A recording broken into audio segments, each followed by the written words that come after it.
vamos a empezar. O sea, yo voy a hablar un poco de los orígenes de la Ouija y un poco la introducción en las sociedades occidentales. Pero sí que es verdad que cuando estaba planteando el cómo iba a ser esta charla, sobre qué iba a hablar, estuve viendo que a lo mejor era también más interesante el plantear diferentes enfoques desde el que se ve este tema, ¿no? Porque al final, como decía Sara, ¿quién no ha practicado nunca? ¿Quién no ha tenido algún tipo de experiencia con la Ouija? Mira, por aquí veo que se levanta una mano. ¿Alguien más? Por allí, más manos, más manos. Bueno. Sí. Bueno, sí que es verdad que es otra posición que se da bastante, ¿no? De personas que por miedo o incluso respeto no niegan de que pueda haber ciertos sucesos en torno a la Ouija, lo miran con respeto, pero no tienen no participan de ello, ¿no? Vamos a lo primero, todo esto de dónde viene. O sea, a pesar de que el espiritismo a mitad del siglo XIX tuvo un gran auge, ¿no?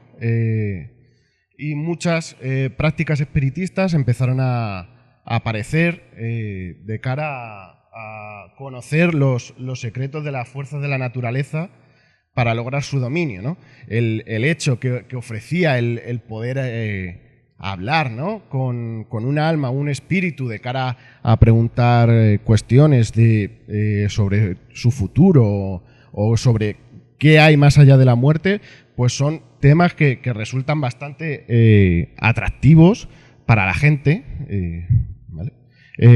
Resultan bastante atractivos, ¿no? Y eso al final fue lo que hizo que hubo un gran número de personas que de diferentes contextos se acercaran hacia las prácticas espiritistas, hacia los ritos y empezaran a practicarlo, ¿no? También se dio el hecho de que en esa época empiezan a aparecer toda una serie de mediums que empiezan a ofrecer sus servicios a la gente de cara a poder establecer ese contacto con los espíritus, ¿no? Y llama la atención especialmente el hecho que decía, ¿no? Que al final es gente de diferentes clases sociales, con diferentes credos, ateos, gente de derecha, gente de izquierdas. O sea, al final todo el mundo se sentía atraído por estas prácticas espiritistas, ¿no? Y al final creo que es una cosa que de cara a ver un estudio es muy interesante, ¿no? Porque siempre cuando se habla de la Ouija, de sucesos, de los relatos, ¿no? O sea, muchas veces se tiende a poner que las personas son de cierto perfil sociológico o socioeconómico y realmente eso no es así. Y pues también un poco hablar de cuál es la importancia del discurso del cristianismo en esto, porque es una época en la que todo el discurso sobre el espiritismo estaba controlado por el discurso del cristianismo. O sea, estábamos hablando de un único Dios, la transición en el purgatorio, la presencia, un alma, que aunque sí que es verdad que el alma no es exclusivo del cristianismo, pero sí que el concepto que se maneja es el que se tiene en el cristianismo y sobre todo la presencia o la existencia de un infierno y de un demonio.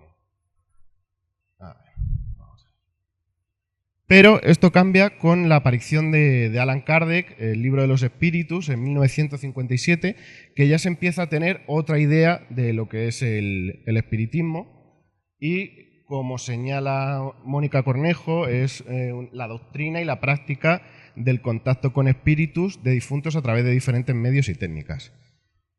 ¿Cuáles son estos medios? Pues aquí es en este punto donde aparece la Ouija.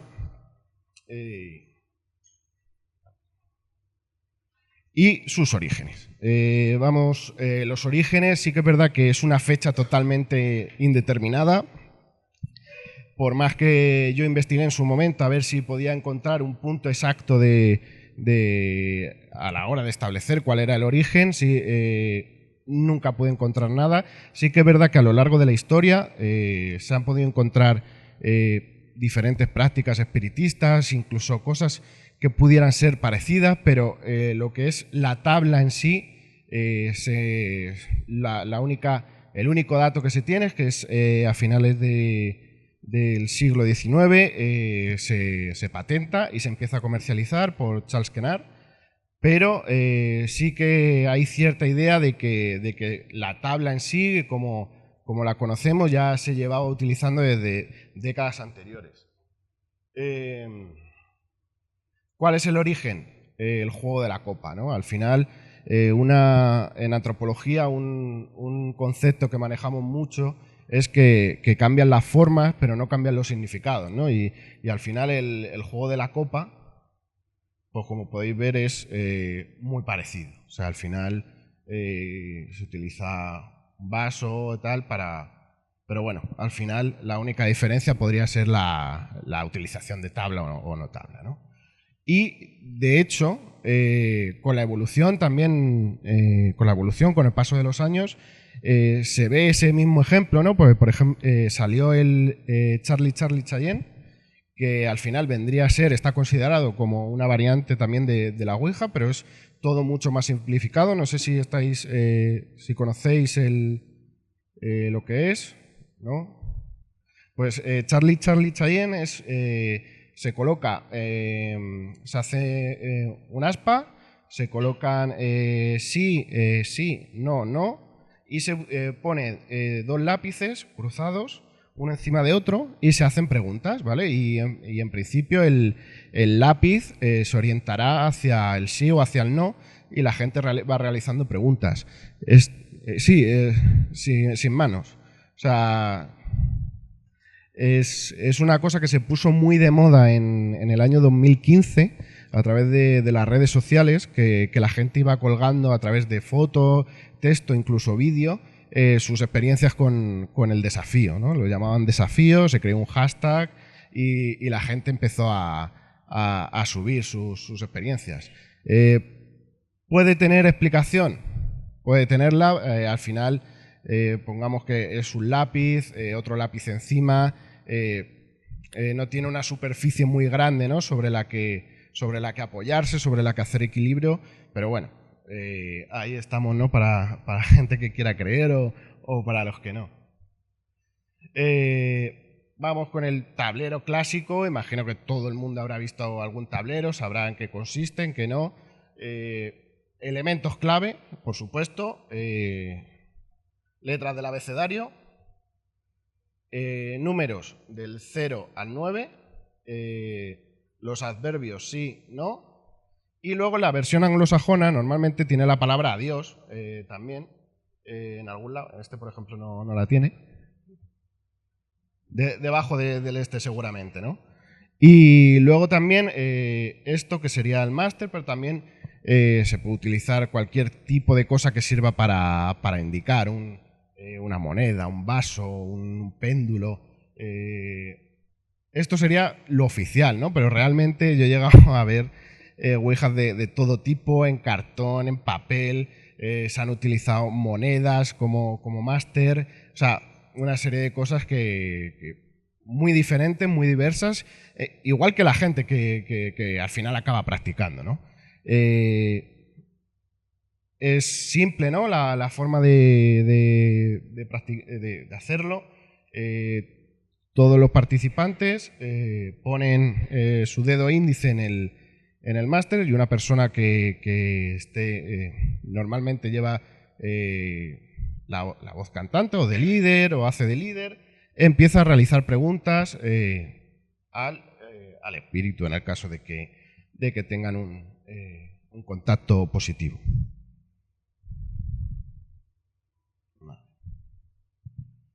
El vínculo con el discurso del cristianismo. O sea, es muy importante el ver cómo ambas cosas se articulan, tanto en el cristianismo como en todas las prácticas espiritistas que se establecieron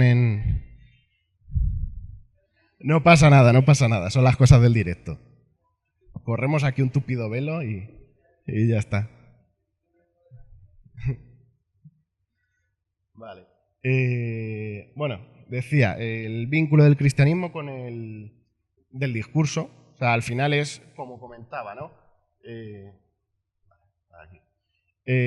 La presencia de un único Dios, el alma, la transición por el purgatorio, y luego tenemos el infierno y el demonio, ¿no? Al final, cada vez que hablamos o encontramos, ¿no? Que se habla de sucesos o relatos, incluso leyendas urbanas, ¿no? Que hablan sobre accidentes que están vinculados con la Ouija, siempre encontramos la presencia del demonio, pero del demonio cristiano, ¿no? Que es el que se ha aparecido y ha llevado a que pase ese accidente, ¿no? Cuando estuve investigando, encontré la verdad que bastantes ejemplos de esto, ¿no? Al final, cada vez que ocurría un hecho extraño, siempre era, no, nos ha aparecido el demonio, ¿no? Había algunos más fantásticos que otros, la verdad, no os voy a mentir. O sea, porque sí que es verdad que en torno a esta, o sea, al final es una cosa mística, exótica, ¿no? Y que atrae a mucha gente diferente y luego también, como pasa en todo, ¿no? Esto se convierte al final en un nicho de mercado en el que mucha gente pues trata de sacar dinero con esto, no le preocupa de que sea verdad, que no sea verdad, sino simplemente quiere sacar dinero y se preocupan pues eso, de crear como toda una mística en torno al tema que bueno, que pocas veces conduce a nada, simplemente a la desinformación, a que la gente no sepa, que la gente tenga más miedo de ello y al final es una cosa que para conocer, ¿no? Y para investigar porque pues realmente o sea, ¿cómo decirlo? O sea, al final es mucha gente la que participa en ello y mucha gente la que ha tenido ciertas experiencias pues que necesitan explicación de alguna manera, ¿no? En todo esto, entonces, vemos si este vínculo tan grande con este discurso del cristianismo, ¿no? ¿Cuál es la posición de la Iglesia respecto a esto, ¿no? Os he traído la página oficial de la Iglesia. En su día, cuando hice todo esto, tenía un artículo maravilloso que hablaba sobre la Ouija, ¿no? O sea, al final, la importancia que tiene la Iglesia respecto a la Ouija es que le da lo valida completamente, ¿no? O sea, lo da por cierto, las experiencias de la gente, asume que pueda aparecer el demonio, incluso los efectos producidos en las personas por el uso de la Ouija, convulsiones, vómitos, pues bueno, toda una serie de cosas. La Iglesia dice que eso pasa precisamente porque el que aparece es el demonio, ¿no? Y tenían un artículo maravilloso donde hablaban sobre por qué las personas que profesen cristianismo no deben caer en la práctica de ritos espiritistas. Y una de las cosas que me llamó la atención, dice, cuando el hombre se abre a buscar respuestas más allá de lo que se puede llegar por el uso de la razón, estudio, lógica, entra en el campo de lo sobrenatural, en el que solo hay dos caminos, Dios y el demonio. Interesante. Sí que es verdad que se hacía mucha alusión a que la Ouija era una ofensa, ¿no?, contra el primer mandamiento, y me llamaba mucho la atención la comparación o el símil que establecían con Adán y Eva, ¿no?, y la manzana, ¿no? Como esa curiosidad, ¿no?, por lo desconocido, por querer probar, al final tenía un castigo divino por no haber seguido, ¿no?, las pautas de Dios. Tenía otro pequeño aporte de ese artículo que dice: si alguna vez, aunque sea por juego, has usado la Ouija, arrepiéntete. confiésalo como pecado contra el primer mandamiento y vive de corazón el camino que Jesús nos ha dado en la Iglesia. Promete a Dios jamás recurrir a la superstición, a lo oculto, solo Dios es fuente de verdad. Pues bueno, vendría un poco a ser lo que os estaba comentando sobre esto, ¿no? El recurrir a prácticas espiritistas se entendía como una búsqueda de una realidad ajena a Dios, a los designios de Dios, lo que Dios había estipulado para la gente, y en este caso, pues la Ouija se encontraba dentro de ello, ¿no? Me llama la atención porque el otro día, cuando estaba preparando la presentación, que estuve buscando el enlace de esta noticia, que lo tenía guardado de cuando hice la investigación, y no lo encontré. O sea, encontré que estaba rebotado en otras páginas, pero en la página oficial de la Iglesia lo han quitado. O sea, yo no sé si a lo mejor dentro de esta transformación, ¿no?, que está viviendo la Iglesia, pues bueno, a lo mejor nos sorprenden con que el día de mañana se pueda hacer una Ouija para contactar con, no sé, con la Virgen del Rocío, con Jesús o yo qué sé qué. Pero sí que es verdad que a día de hoy ese artículo todavía se puede encontrar, si lo queréis encontrar en internet, está posible, pero no en la página oficial de la Iglesia. Luego están las personas que han experimentado, ¿no?, algún suceso.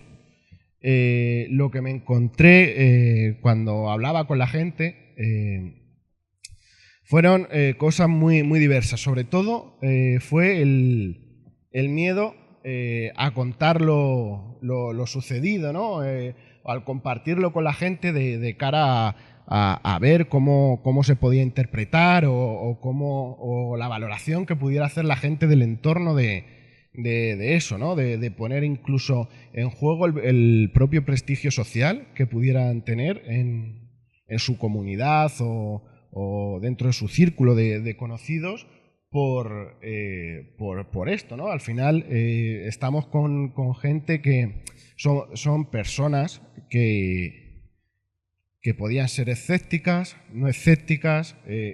Hay una variedad increíble, ¿no?, de personas que cuando llegan, practican el rito, tienen una experiencia, pero luego es extraño precisamente por eso, ¿no?, porque dentro de la amplia amalgama de personas que lo realizan, siempre la respuesta de todas esas personas que han tenido un suceso extraño que no pueden explicar con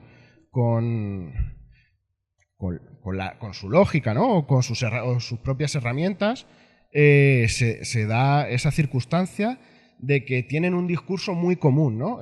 Siempre está el miedo a contar lo vivido, o las dudas, o el temor ese a cómo la gente entenderá lo que cuentan.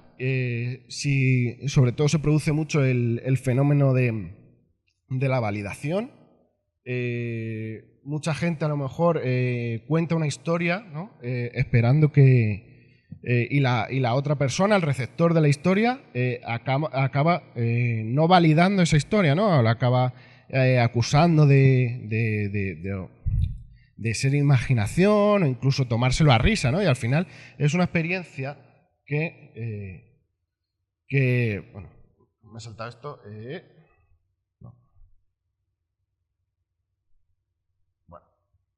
Da igual. Es una experiencia traumática para las personas que cambia profundamente, ¿no?, a esa persona, ¿no? Le cambia sus creencias, cambia incluso su concepto sobre la espiritualidad, cambia completamente su cosmovisión, ¿no? Y al final tienen dos características en común, que es todas estas personas creen en las entidades espirituales, es decir, hay espíritus con los que podemos contactar a través de ciertos ritos, ¿no?, y hablar con ellos, preguntarles ciertas cosas sobre el futuro, o lo que decía al principio, ¿no?, sobre qué hay detrás de la muerte.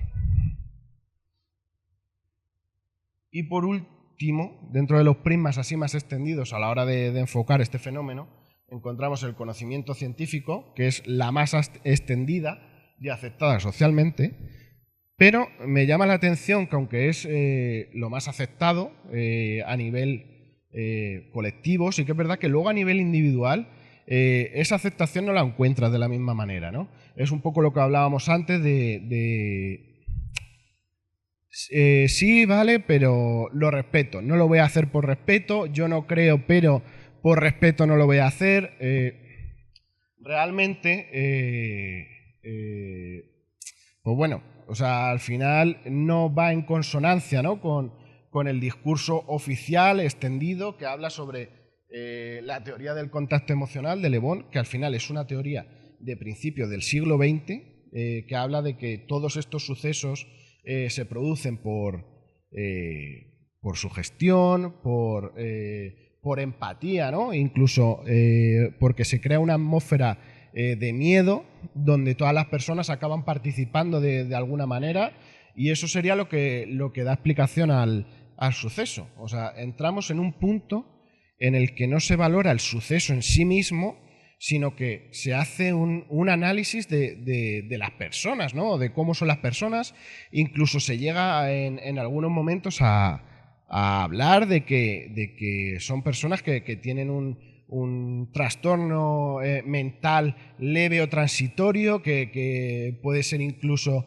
Bueno, he visto cosas muy diversas, muy turbias, que yo personalmente no lo creo. O sea, porque al final, si tú puedes establecer un patrón, al final el método científico pues viene a ser eso, ¿no? Prueba a prueba hasta que das con ello. Pero en este caso, o sea, no hay patrón posible. O sea, pues al final hay gente muy diferente que no tiene nada que ver una con la otra, pero el resultado siempre es el mismo. O sea, y bueno, y tampoco creo que todas las personas que han tenido algún tipo de suceso tengan problemas de esquizofrenia, como se ha llegado a señalar, o tal. Vale.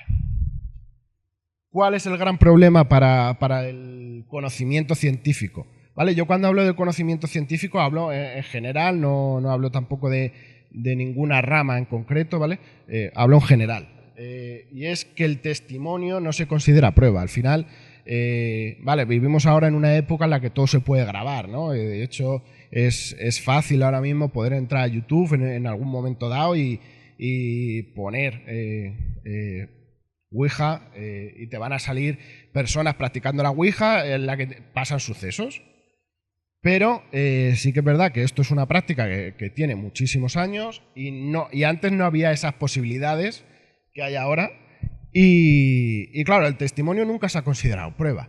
Para el conocimiento científico, un testimonio, algo que viene de la memoria de una persona, la memoria se considera que es algo que puede estar, que puede magnificar, que puede obviar ciertas cosas, que puede incluso aumentar otras, y bueno, pero claro, al final la mayoría de todos estos sucesos que ocurren parten del propio testimonio de la gente. O sea, ¿cómo vas a investigar algo si no crees en la fuente principal que te está dando los datos?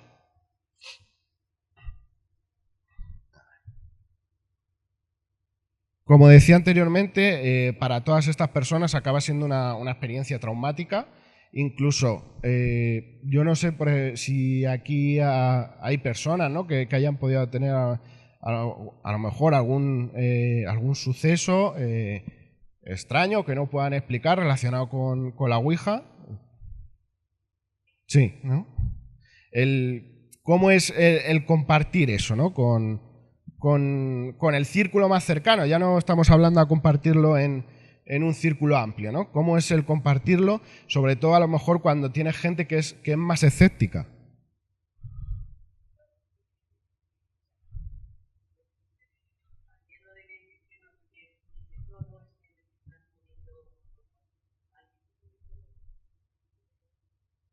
Claro.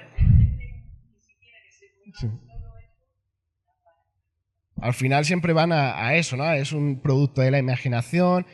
Volvemos a lo mismo, ¿no? Al discurso más aceptado, ¿no? De esto es mentira, esto es la propia sugestión de la gente, esto, bueno, pues y realmente para todas las personas que han sufrido algo así, o sea, es algo muy traumático. O sea, porque yo, por ejemplo, he visto casos de gente que era atea, por ejemplo, tiene un suceso de esto que te toca en lo más profundo y empiezan a ir a la iglesia con asiduidad porque dicen, algo hay aquí, algo hay que yo no conozco, no entiendo y bueno, y al final pues te cambia, ¿no? O sea, te cambia.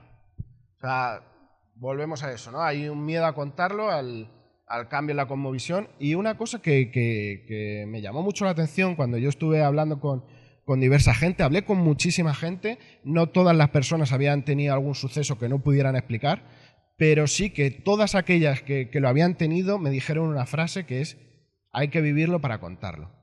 O sea, la gente que es escéptica, la gente que dice esto es mentira, la gente que dice esto es una enfermedad mental, esto es tal, no han vivido esto. O sea, cuando tú tienes una experiencia que te toca de esa manera, que vives dentro, con ese nivel de profundidad, de fuerza, o sea, no puede decir que esto es algo así, ¿no?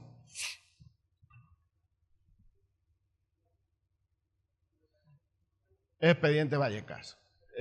No voy a entrar en ello, imagino que lo conocerá todo el mundo, muy famoso, pero, o sea, incluso hace relativamente poco se salieron dando explicación a los hechos los propios hijos, ¿no?, de los hermanos de Estefanía, ¿vale? Pero sí que llamaría la atención sobre una cosa relacionado con todo esto, ¿no?, que fue la entrevista que hicieron en Cuarto Milenio a José Pedro Negri, el inspector jefe de la Policía Nacional, que hace el informe, ¿no?, sobre aquel caso, y cómo es el cambio, ¿no?, en su visión de la espiritualidad, ¿no? Él dice, ¿no?, que era una persona que no era creyente, ¿no?, pero que a raíz de todo lo que pasa se hace bastante creyente. Él no creía en todo esto, empieza a creer. Y luego también habla sobre cómo el miedo a perder el prestigio social, a perder su puesto de trabajo por el descrédito que pueda generar en su propio ambiente laboral, ¿no?, le hace el tener durante muchos años este suceso, pues no hablar abiertamente sobre él, ¿no? O sea, ya no hay que entrar en si era verdad o si no era verdad, sino en el efecto que tiene sobre las propias personas sucesos de esta magnitud, ¿no? Porque él al final decía, a ver, yo no me cierro a que haya una explicación legítima de todo esto, lo que pasa es que yo no la encuentro. ¿Vale? Y aquí entramos en la búsqueda de la explicación. Al final, lo que hablábamos antes, ¿no? No se juzga el suceso en sí, sino que se juzga las capacidades mentales de la persona, el por qué, el cómo es esta persona, cómo es su contexto, cómo es tal, pero no se juzga el hecho en sí. Al final, muchas veces sería mucho más sencillo si se diera un cambio de foco y se hablara directamente sobre, oye, ha pasado esto, vamos a investigarlo, a ver de qué manera se puede dar una explicación. Hay muchas veces que no se tienen las herramientas cognitivas, culturales, simbólicas para poder explicar algo, pero eso no implica que no tenga explicación, ¿no? Yo, por ejemplo, siempre que hablaba de esto, pensaba en la película Los dioses deben estar locos, cuando los Bushman encuentran ahí en el desierto de Kalahari la botella de Coca-Cola, ¿no? Y es en plan como que ellos no tienen explicación para ese suceso, es una prueba divina, cambia por completo toda su cosmovisión, su tradición, todo, pero sin embargo, o sea, es porque realmente no tienen esas herramientas para explicarlo. Yo, un poco con todo esto, a lo que voy es a eso, ¿no? A necesidad de un cambio de foco para implicar, sobre todo, al conocimiento científico. O sea, pues realmente estamos en una... o sea, toda la explicación científica que hay está basada en una teoría que tiene 120 años y evidentemente todo ha evolucionado. O sea, evolucionan los conocimientos de todo tipo. No entiendo por qué en el estudio de este tipo de sucesos no evoluciona a la par. O sea, y seguimos enconados en dar una explicación de es esto, es esto, es esto y ya está, y no salimos de ahí. ¿No? Al final, abramos ese campo de conocimiento, abramos a más explicaciones posibles. O sea, no, esto no. Que igual habrá muchas cosas que no tengan explicación, pero habrá otras muchas que sí la tengan. Y al final vamos a estar ahorrando a las personas una situación traumática que no tiene, o sea, que al final se produce de forma totalmente gratuita y que no tiene por qué. A ver.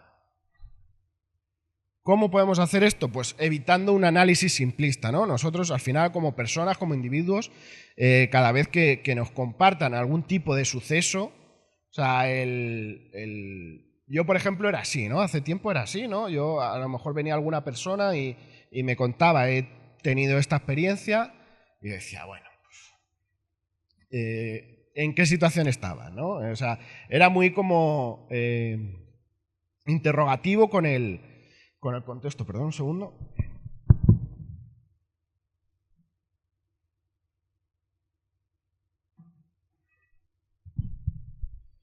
Era muy interrogativo con el contexto, ¿no? De dónde estabas. A ver, al final no es lo mismo hacer la ouija en un cementerio, ¿no? Que al final se produce todo un clima que puede invitar, ¿no? A ese miedo colectivo. Yo con ese discurso, ¿no? También del conocimiento científico insertado en la cabeza, ¿no? De esto es sugestión, esto es tal. Hay que evitar eso. Hay que evitar eso y poner el foco realmente en qué ha pasado, por qué ha pasado y por qué podría haber pasado. O sea, al final, tener una mayor fuente de conocimiento que nos dé más herramientas. O sea, no puede ser nunca algo negativo. O sea, el conocimiento nunca puede ser nada negativo y algo que nos ayude a explicar ciertas cosas. Incluso puede beneficiar al propio análisis de otras que no lo tengan, ¿no? Pues vamos a poder saber también diferenciar cuando una situación realmente no tiene explicación, de cuando una sí la tiene, pero a lo mejor esa persona no lo sabe, interioriza que no y pasa. En este caso quería destacar un análisis que hace la antropóloga Maite Bustamante de Almenara, que en 2016, en el libro Etnografías en América del Sur, publica suicidios de jóvenes de Nauta, que este estudio habla sobre que se producen en Nauta, se producen como una serie de suicidios en personas jóvenes que que la gente la relacionaba directamente con haber practicado la Ouija, ¿no? Y bueno, esta antropóloga llega allí y dice, venga, vamos a investigar esto, el por qué es, ¿no? Y ella lo que se da cuenta cuando hace ese estudio es que sí, todos eran jóvenes, todos habían practicado la Ouija, pero realmente ninguno de los suicidios tenía que ver con la Ouija. Pues al final eran personas, ¿no? que de un estatus social bajo, que justo habían terminado sus estudios secundarios, estaban intentando dar el salto, ¿no? a la universidad por cuestiones económicas, su familia o ellos mismos no podían hacerlo, ¿no? Y empezaban a encontrar una frustración muy grande, ¿no? Porque la famosa promesa, ¿no? de la movilidad social, ¿no? No se daba, no se podía dar y se daban cuenta de que iban a estar toda su vida encerrados en trabajos precarios, que iban a tener muchas dificultades para llegar a final de mes y tal. Y era como una especie de rebelión ante esa realidad. Y al final todas estas personas sí que era cierto que habían hecho la Ouija, pero en un intento de buscar esa explicación, ¿no? Al final lo que hablaba al principio, ¿no? De que mucha gente utiliza la Ouija, ¿no? De cara a poder buscar explicaciones, ¿no? O a la hora de tomar decisiones, incluso, pero en este caso fue como un último recurso no como no el detonante, ¿no? El detonante, como acaba señalando esta antropóloga en su estudio, pues al final acaban siendo situaciones de lo más variopintas, ¿no? Por ejemplo, habla de un chico que dejó embarazada a su novia y ante esta situación, saber que no iba a tener un futuro en lo que él quería estudiar y tal, se acaba suicidando. Luego también hablaba de otra joven que igual, que había empezado los estudios técnicos, se había quedado embarazada y al saber que no iba a poder continuar con esos estudios porque tenía que empezar a trabajar para poder mantener a su hijo, se acaba suicidando, que al final eran todos suicidios vinculados con un contexto muy determinado y no con el uso de la Ouija. O sea, yo vuelvo a lo mismo. O sea, el hecho de que haya herramientas para poder explicar las cosas, no creo que sea ir en contra de algo, no creo que sea algo negativo, no creo que dañe, al contrario. O sea, siempre creo que es algo que aporta más riqueza al análisis, que permite ir incluso más lejos, que permite poder conocer de una mejor manera, ¿no? lo que pasa. Porque al final sí que es verdad que lo que todo el mundo quiere, o al menos eso es lo que yo me he encontrado, es tener herramientas para poder explicar los sucesos que han podido vivir, ¿no? En este caso, o sea, yo voy a contar mi experiencia con esto. O sea, yo tuve una experiencia que a día de hoy realmente fue lo que a mí me motivó a estudiar todo esto. Es una cosa que yo con el paso de los años no he compartido con mucha gente, porque al final pasa eso, ¿no? Lo que comentaba aquí, perdona, no sé tu nombre, Mari Carmen, ¿no? Tienen miedo de cómo lo enfocará la gente, de cómo se lo tomarán, o si te criticarán, perderás prestigio, una serie de cosas, ¿no? Que al final dices, prefiero guardarlo, ¿no? Y luego también se dio la circunstancia de que yo esta situación la viví con 3 personas más, y para nosotros 4, se convirtió en un tema tabú. O sea, yo después de vivir esto con estas personas, no he vuelto a hablar de ese tema jamás con ellos. Solo con una persona, un día, en un momento dado, que salió la conversación y me dijo, mira, prefiero no hablar de ello porque prefiero no acordarme. O sea, y a nosotros lo que nos pasó, el suceso, fue tenía yo 15 años, o sea, ya ha llovido, ¿no? Estábamos una noche pues haciendo lo que pasa, ¿no? Con los chavales de 15 años, estás por la calle con tus amigos y tal, y empezó a llover, era de noche, y dijimos, bueno, pues ¿qué hacemos, no? Y nos metimos como en unos soportales que había detrás de la parte trasera de un edificio, ¿no? Y en ese momento pues se había puesto de moda, ¿no? entre nuestro grupo amplio de amigos, hacer la Ouija. Y dijimos, venga, pues vamos a hacer la Ouija, ¿por qué no? Y la hicimos de forma muy precaria en un folio. Tuvimos que pedir prestado un boli a un comercio que había relativamente cerca. La hicimos ahí y utilizamos de máster una moneda, ¿no?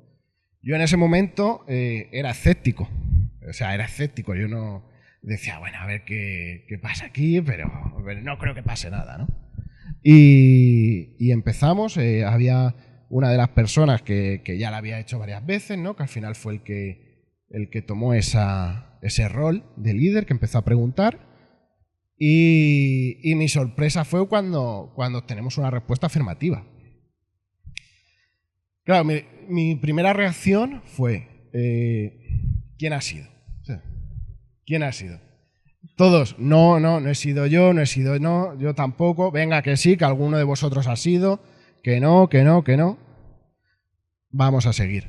Empezamos a seguir, empezamos a hacer preguntas y nos empieza a contar que era un niño yugoslavo que había muerto en la guerra de los Balcanes y que su madre estaba viviendo en un barrio cercano a donde estábamos nosotros, ¿no? Nos dio una dirección concreta y nos dio como mensaje que llamáramos que nos pusiéramos en contacto con su madre y le dijéramos que estaba bien. Claro, en ese momento fue un impacto muy grande, ¿no? Bueno, o sea, yo pensando en ese momento todavía, ¿no? Que era cosa de alguno de mis amigos, ¿no? Digo, joder, que intrincado esto, ¿no? Que sí que han desarrollado bien, ¿no? La broma, ¿no? Pero en ese momento le empieza el que estaba haciendo de líder, le empieza a hacer preguntas, ¿no? sobre el futuro, sobre tal, y le empieza a preguntar si nos iba a pasar algo malo, ¿no? Incluso sobre la muerte. Y a una de las personas que estaba ahí con nosotros le dijo que le iba a pasar algo malo. Y nosotros repreguntamos, ¿pero se va a morir? No. ¿Pero va a ser algo malo? Sí. ¿Pero seguro que no se va a morir? No. ¿Pero realmente es malo? Sí. En ese momento, a esa persona se desmaya, queda inconsciente. Nosotros ahí con ese momento de adolescente temeroso de lo que estaba ocurriendo, ¿no? de la situación, ¿no? Incluso sobrepasados en ese momento, ¿no? Pues te han dicho, no es la primera vez que juegas, ¿no? A lo mejor no te sabes bien las normas, pero te han dicho que no puedes cortar la conexión porque tal. Estás metido dentro de ello, ya no te preguntan, ¿no? de si es tu amigo, ¿no? el que te está haciendo la jugarreta, ¿no? Ya estás metido dentro de ello, ¿no? Y bueno, pues empezamos a preguntar, nosotros asustados, si podíamos irnos. Nos empezó a decir que no. Y claro, y nosotros, nuestro amigo estaba inconsciente en el suelo. O sea, la imagen fue, la verdad, que bastante dantesca. Y ya hasta que en un momento dado nos dice que sí, que nos podemos ir. Ya vamos a socorrer a nuestro amigo, le despertamos, tal. Totalmente desorientado. Claro, después de vivir esta situación, o sea, yo me acuerdo cuando era pequeño, ¿no? Cuando tenía esta edad que yo apuraba, ¿no? Hasta el último minuto, ¿no? Que me dejaban mis padres salir a la calle, pues si me dejaban ponle hasta las 11, pues a las 11:05 entraba por la puerta, ¿no? O sea, pero ese día realmente esto pasó a las 8 y a las 9 estaba llegando a mi casa, o sea, sí. O sea, y además recuerdo porque iba con una de las personas que se quedaba en mi casa, íbamos hablando, ¿no? En plan, pues en ese momento todavía nosotros teníamos duda de estos chavales, a ver si estos chavales no estaban confabulados entre ellos, no la han liado y no la hemos comido, tal. Y lo primero que pasó, que ahí realmente fue cuando dices, hostia, fue que salimos del ascensor, le damos al interruptor de la luz y una cosa que solo me ha pasado esa vez en mi vida y nunca más, la bombilla del descansillo explotó. No se fundió, explotó en 1000 pedazos. Justo además habíamos dicho la frase, ¿no? Antes de abrir la puerta y dar al botón fue como, ¡buah, esto seguro que es mentira! ¡Pah! Ya nos quedamos con la duda, ¿no? Nos quedamos con la duda de qué podía pasar. Y al final, pues bueno, lo dejamos pasar y ya está. Lo duro o lo realmente fuerte vino cuando este amigo que había hecho la ouija con nosotros, al que le había dicho que le iba a pasar algo malo, llega a su casa, le cuenta a sus padres que había sufrido un desmayo. A raíz de este desmayo lo llevan al médico, le empiezan a hacer pruebas y descubren que tiene un cáncer de estómago. Este chaval durante 2 años estuvo desde sus 16 a sus 18, ha estado completamente sin poder salir de su casa, está rajado desde el cuello hasta la pelvis y claro, y en ese momento que nosotros nos enteramos dijimos, hostia. No sé, yo realmente no sé qué hubiera pasado, pero sí que es verdad que para una persona que era totalmente escéptica, o sea, como yo, o O sea, eso fue como un punto de inflexión muy grande de decir, ¿qué ha pasado aquí? Aquí hay otra cosa que yo no sé, hay toda una realidad que yo desconozco por completo, ¿no? Y claro, y al final cuando lo tocas de tan cerca, ¿no? Cuando lo vives de tan cerca en una persona, pues normalmente cuando te cuentan alguna historia, a lo mejor es el amigo de mi primo, de no sé qué, de mi vecino. O sea, que al final son historias que no tienes de cerca, que no son tangibles, que no puedes tocar con la mano, ¿no? En este caso era mi amigo el que lo estaba sufriendo, al que nosotros íbamos a ver a su casa, que no podía salir. Pues bueno.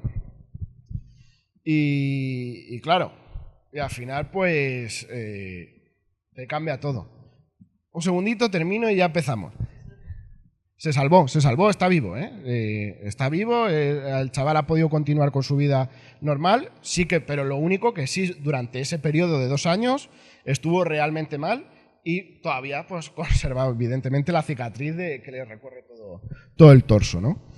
Y bueno, perdí el hilo ya con lo que iba a decir. O sea, a la hora de buscarle, yo soy una persona muy analítica, ¿vale? Yo soy una persona que constantemente trata de buscar respuestas a todo. O sea, esto ha sido un suceso que yo he visto en mi cabeza millones de veces, porque al final, o sea, yo lo tengo grabado como si hubiera pasado ayer mismo. O sea, pues me marcó. Y yo le he intentado dar una explicación, ¿no? Y al final, ¿a qué punto de explicación llega, ¿no? ¿Qué explicación basada en la lógica le puedes dar? O sea, porque, ¿vale? O sea, yo la única que se me ha ocurrido después de todos estos años, a lo mejor a alguien se le ocurre alguna y me puede decir, pero, o sea, a mí personalmente la única que se me ocurre es que este amigo lo supiera y nos hiciera esa broma. O sea, pero, o sea, yo no sé quién va a tener la sangre fría, ¿no? De poder hacer algo así. O sea, no me cuadra dentro de... O sea, en mi cabeza no me cuadra que alguien sepa que tiene cáncer de estómago, ¿no? Y diga, no, le voy a hacer esta jugarreta a mis amigos para que pasen miedo, o sea. La tuvimos, fue una cosa que hablamos en ese momento, porque ya te digo que luego nunca más volvimos a tratar ese tema. Lo hablamos y en ese momento el miedo nos pesó más que otra cosa y jamás se nos ocurrió ir, ¿no? También, o sea, a mí se me planteaba complicado en mi cabeza, ¿no? De llegar y cómo llamas a un telefonillo, ¿no? Y le dices a una señora, no, oiga, que ha hablado con su hijo muerto y que me ha dicho que está bien. Claro, además, es eso, ¿no? Además, teníamos 15 años, o sea, no es como el momento adecuado, ¿no? O sea, ¿cómo gestionas eso también con 15 años? Sí, pero al final el momento de eso se pasa. O sea, nosotros la duda realmente no la tuvimos en ese momento. O sea, nosotros la duda realmente nos llega con el diagnóstico de este amigo, que es tiempo después. Claro, ya tiempo después, más en frío, tal, realmente, o sea, tienes 15 años, no lo sabes gestionar bien y al final tienes el miedo ese, el miedo a lo desconocido, a qué ha pasado, no sabes afrontar bien esa realidad que te ha ocurrido, esa experiencia y no vas. No, ya, o sea, después de tanto tiempo, o sea, no me parecía... O sea, yo he intentado encontrar una explicación de otra manera, ¿no? Pero sin llegar a contactar con esa persona, ¿no? O sea, yo realmente a día de hoy, o sea, O sea, no sé cómo podría encarar esa situación, ¿no? O sea, no se me ocurre la manera en que yo le podría llegar a una persona que no conozco de nada y decirle algo así. O sea, no sé. O sea, yo, sinceramente, no me veo preparado para tener esa conversación con una persona. Y con 15 años muchísimo menos, por supuesto.